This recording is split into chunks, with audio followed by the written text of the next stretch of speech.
Hi everyone, today we're going to be talking about point of view, and when I talk about point of view, in the past I've referred to the point of view of an author.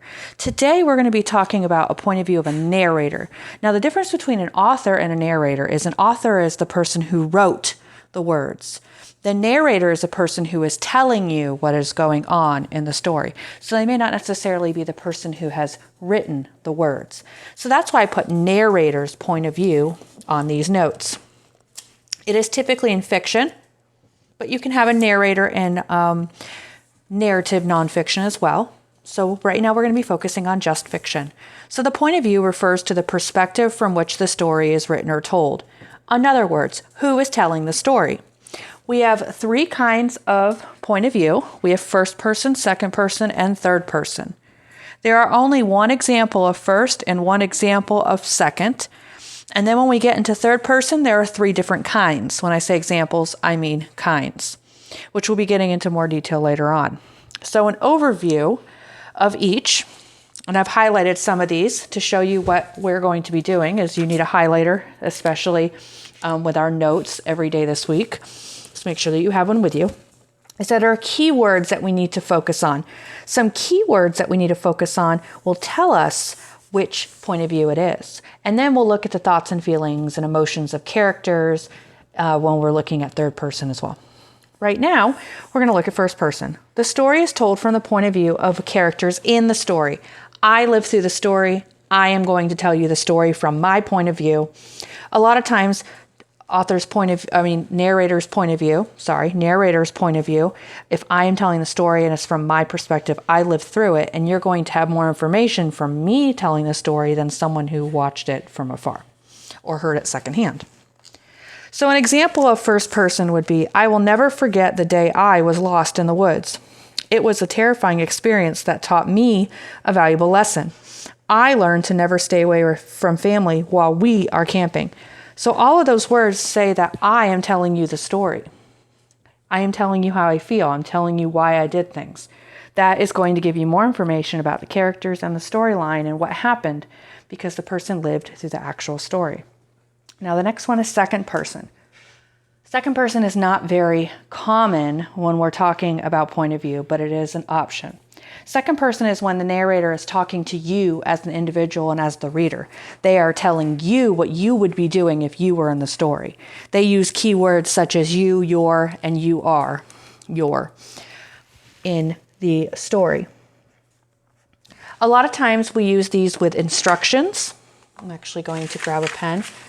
When we're talking about instructions, how to, instructions, step-by-step guides, things like that, are going to tell us using you or your. You will do this, you will do that, and so forth. Here's an example.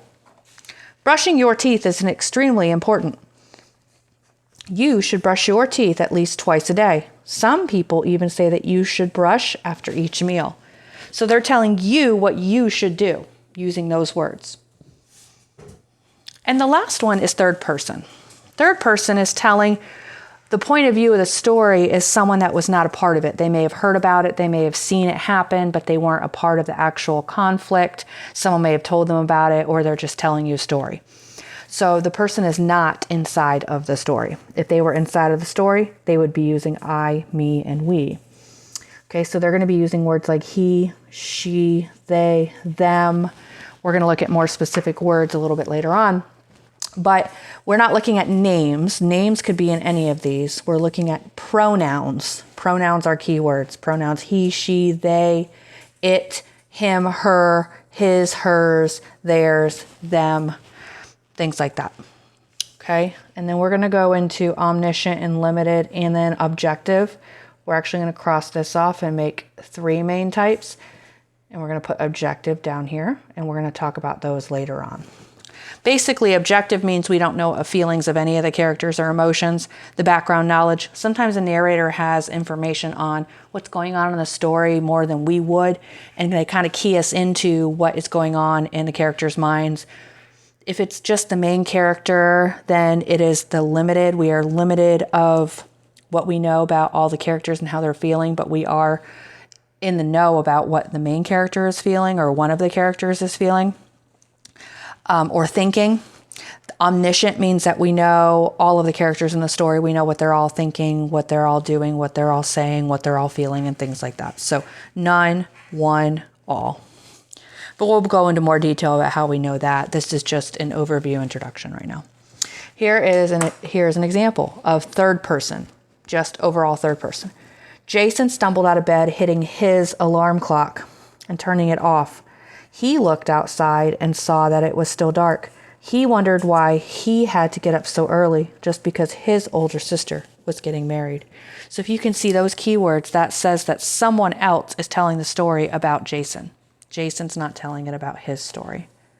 Now, in addition to these notes, I have a checklist. In the past, I've given you checklists of what to do when you're trying to find a certain thing in a story. Now, this is point of view checklist. When you're thinking about what the point of view is and you're stuck, in addition to the pronouns, I want you to think about, have you thought about the plot, what happened in the story, and the characters that are used to help you to determine the point of view of the story? I have used the words a narrator uses to help me determine the point of view. That is the pronoun. Okay. I've included how the point of view affects how the story is told. We're going to learn that later on. If I'm telling a story and I am actually a part of it, then I'm going to have more information than someone who watched. For example, there's a fight on the playground. I am a part of the fight. I'm going to tell you why it happened, how it happened, what the background was, how I was feeling, what someone may have said, and etc. Now, that would be first person. And the third person is if someone who just watched it and was like, well, this happened. They don't have my feelings. They don't have my emotions. They don't have my reasons behind or the reasons behind of the other person of the fight and everything.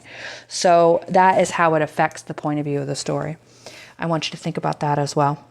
And then you have included details. We always include details regardless of what skill that we're doing. So basically you think about what happens in the story.